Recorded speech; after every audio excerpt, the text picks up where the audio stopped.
Welcome into the Extra Point here on A to Z Sports, powered by TennesseeTickets.com, and you can get some A to Z Sports gear by heading to our site, shop.atozsportsnashville.com for any of our polos, t-shirts, pullovers, and hats at shop.atozsportsnashville.com. Corey Davis finishes his second season with the Titans, 65 grabs, 891 yards, and 4 touchdowns in his sophomore season. What did you think overall about number 84 this year? Well, I was disappointed that he didn't get 1,000 yards, and I think we all know why. But I was impressed, and I think Corey Davis took that next step. Now, you got to remember, there were times throughout the course of the year he didn't have his starting quarterback because Marcus Mariota was hurt. There's a couple times, yes. And so if you don't have your starting quarterback, your number one wide receiver, I mean, that takes away.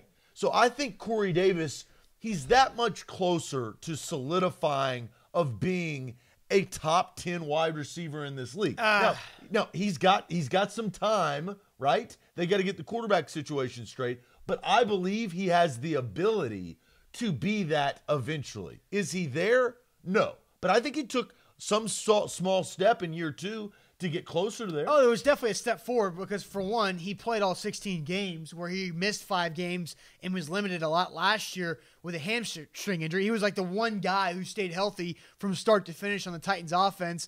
But Corey Davis, I still need more.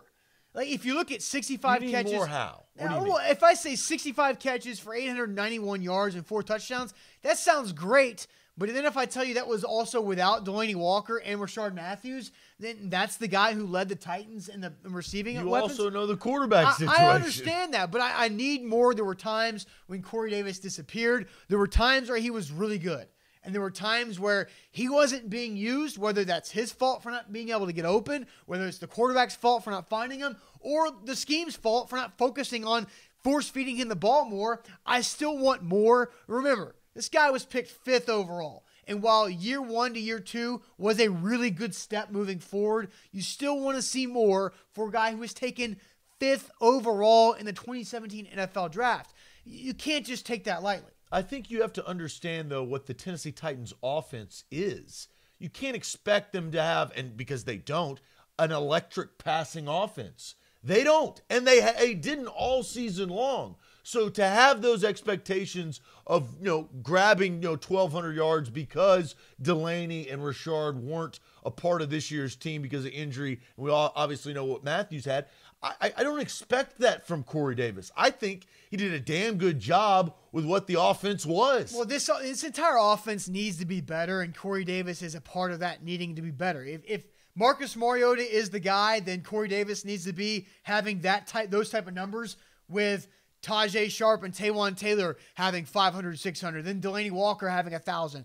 They need to improve this offense a bunch. Being the only guy that was healthy basically the entire year and coming up short of 900 yards and just finding the end zone 4 times is not enough for my number 1 wide receiver who was taken 5th overall. A very good step, don't get me wrong. Big step from year 1 to year 2, but still need more in year 3. As we spotlight Corey Davis, make sure you comment in the comment section. What do you think? What did you think of year 2 of wide receiver Corey Davis? And next time we'll talk about Adoree Jackson, and that's today's Extra Point here on A to Z Sports Nashville.com.